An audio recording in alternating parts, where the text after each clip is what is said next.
ये आंखें बंद रखेंगे और ऊपर हाथ ले जाकर के गर्म करेंगे।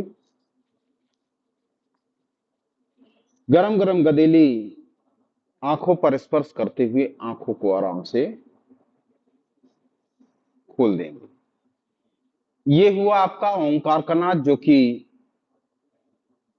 आपके चित्त को एकाग्रचित करता है। तो आइए सूर्य नमस्कार के 12 अभ्यास हम चाहेंगे कि हमारे बीच में डॉक्टर साहब हैं राजेश जी, मैं उनसे चाहूंगा कि वो सूर्य नमस्कार के 12 अभ्यास कराएंगे। मंच समर्पित करता हूं डॉक्टर राजेश जी के लिए। बहुत बहुत धन्यवाद आदरणीय गुरु जी, मंच समर्पित करने के लिए। सबसे पहले दिव्य बुद्धियोग संस्थान में आप सभी का स्वागत है, वंदन है, अभिनंदन है। तो आइए सबसे पहले हम लोग खड़े होकर के सूर्य नमस्कार के 12 अभ्यास करते हैं। तो चलिए सबसे पहले हम लोग खड़े हो जाते हैं ऐसे।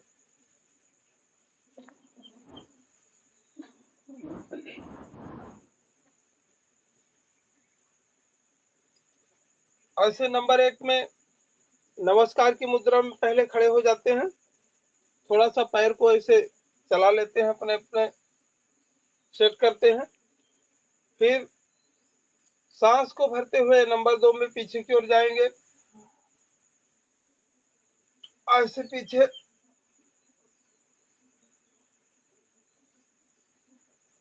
फिर नंबर 3 में सांस को छोड़ते हुए ऐसे झुक जाएंगे।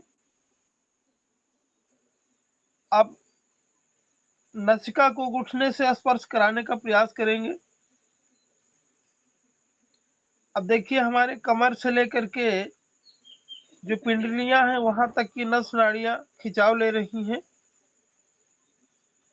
फिर नंबर 4 में बायां पैर पीछे करेंगे और दाहिने में ऐसे बैठ जाएंगे और फिर आसमान को देखने का प्रयास करते हैं। जब हमारा पैर जो है तो पीछे जाता है, बायां पैर जब पीछे जाता है और दाहिने पर हम बैठते हैं और आसमान को देखते हैं, निश्चित रूप से हमारे जो पैर की नस नाड़ियां हैं वो सारी खुल जाती हैं। फिर दाहिने पैर को भी पीछे ले जाते हैं और एड़ी को स्पर्श करा देते हैं जमीन से। तो देखिए अब हमारे दोनों पैरों में जो नस नाड़ियां हैं वहां खिंचाव हो रहा है। फिर घुटने और छाती ठुड्डी जमीन पर और कूल्हे उठे हुए छठवें में। अब इससे हमारा हृदय और फेफड़ा मजबूत होता है और हमारी रीढ़ की हड्डी भी मजबूत होती है, कमर में दर्द नहीं होता है। नंबर 7 में पुनः ऐसे भुजंग आसन। अब देखिए ऐसा जब हम करते हैं तो हमारे पेटों में पेट की जो चर्बी है वो डिजोल्व हो जाती है और हमारे कमर की जो हड्डी है वो सीधी हो जाती है। ऐसे हम निरंतरता के साथ में रोज करते हैं तो हम स्वस्थ रहते हैं, मस्त रहते हैं। फिर पुनः ऐसे पर्वतासन बना लेंगे, एड़ी को जमीन में स्पर्श कराएंगे और नाभि को देखने का प्रयास करते हैं। फिर 9वें में बायां पैर आगे कर लेंगे और दाहिने पैर को पीछे कर लेंगे। फिर पुनः आसमान को देखने का ऐसे प्रयास करते हैं। और नंबर 10 में पुनः दाहिने पैर को भी आगे कर लेते हैं और जो है तो नासिका को स्पर्श कराने का प्रयास करते हैं। एक गिरहमे में सांस को भरते हुए पुनः ऐसे पीछे की ओर जाते हैं। फिर 12वें में नमस्कार की मुद्रा में आ जाते हैं। तो इसको चलिए थोड़ा सा फास्ट करते हैं। नंबर 1, 2, 3, 4, 5, 6, 7, 8, 9, 10, 11। खाने वाले तथागत गौतम बुद्ध के चरणों में नमन बंदन करता हूँ। भारतीय संविधान के निर्माता, गरीबों के मसीहा, नव भाषाओं के ज्ञाता बोधिसत्व बाबा साहब भीमराव अंबेडकर के चरणों में नमन बंदन करता हूँ। हमारे समाज में जन्मे सभी संत महापुरुष एवं वीरांगनाएं माताओं को सत्संग नमन बंदन करता हूँ। दिव्य बुद्धि योग संस्थान के संस्थापक आदरणीय अजय देव महाराज के चरणों में नमन बंदन करता हूँ। दिव्य उद्योग संस्थान में जुड़े आदरणीय राम किशोर जी, आदरणीय लक्ष्मी नारायण जी, आदरणीय राम नरेश जी, आदरणीय डॉक्टर राजेश जी और आदरणीय दिनेश जी, आदरणीय रेखा जी, आदरणीय सुनीता जी, सभी को दिव्य उद्योग संस्थान में तहे दिल से हार्दिक स्वागत वंदन अभिनंदन करता हूँ एवं नमो बुद्धाय, जय भीम सभी को। जैसा कि हम लोग सुबह सुबह की बुद्ध मुहूर्त में उठ करके जो ये ताज़ी ताज़ी हवाएं लेते हैं, अपने शरीर में वेधित होती है, तो 50% हमारे शरीर की व्याधियां सुबह उठने से ही खत्म हो जाती है।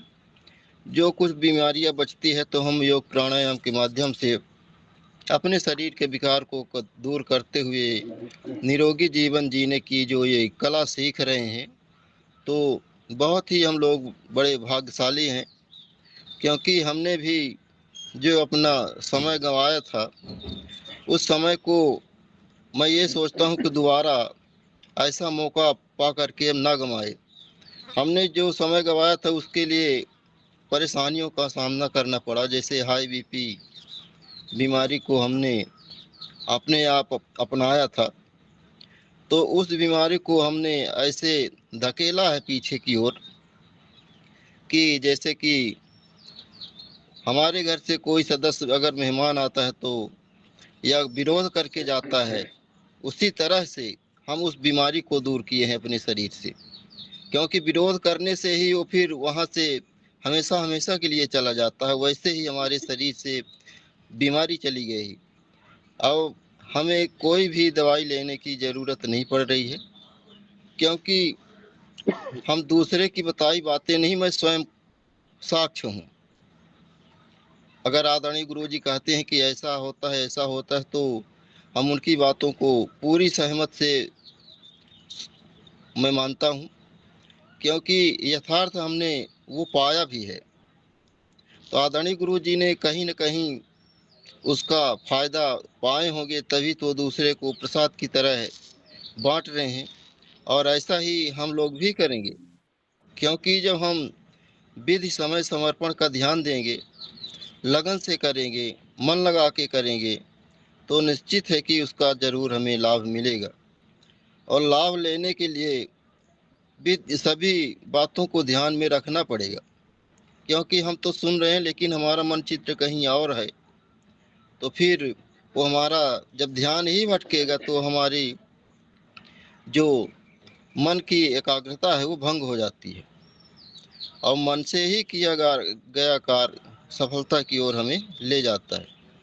तो ऐसे ही सभी लोग धैर्यवान हो करके जैसे लगे रहते हैं, उसी तरह आदरणीय गुरु जी का जो आदेश होता है, उनके अगर हम सारी बातों को पालन ना कर पाएँ, तो लेकिन ऐसे सारी बातों को नकारे भी नहीं, क्योंकि अगर हम किसी की बात को मानेंगे तभी हमारे जीवन में परिवर्तन आएगा, और परिवर्तन लाने के लिए कुछ न कुछ तो करना पड़ेगा। जैसे कि हम अगर कहीं किसी कार्य के लिए जाते हैं तो उसको उस समय हमको निकालना पड़ता है। तो जब हम समय 1 घंटे का दे रहे हैं, तो उस 1 घंटे की समय को पहचानिए और उस समय को पहचान करके हम आगे की ओर बढ़ें। जैसा कि दिव्य उद्योग संस्थान का जो ये मिशन है, उद्देश्य है, और जो ये 4 स्तंभ बनाया गया है, तो धीरे धीरे जैसे हम लोग योग में दक्ष होकर के आगे की ओर बढ़ रहे हैं, अपने शरीर के विकार को दूर करते हुए अब आगे की ओर अगला उद्योग है, तो उद्योग में भी हम लोग धीरे धीरे अपना कदम बढ़ाते रहेंगे, तो निश्चित है कि हमारा और हमारे समाज का भला होगा। और ऐसे ही दिव्य उद्योग संस्थान का जो उद्देश्य है, तो इसको आगे बढ़ाने का सभी लोग प्रयास करते रहें। तब ज़्यादा समय न लेते हुए मैं अपनी वाणी को यहीं पे विराम देता हूँ और दिव्य उद्योग संस्थान में सभी का हार्दिक स्वागत वंदन करता हूँ और कार्यक्रम की समापन की घोषणा भी करता हूँ। और शाम को मिलते हैं, शाम रात 8 बजे योग पाठशाला में जुड़ करके। सभी को नमो बुद्धाय, जय भीम।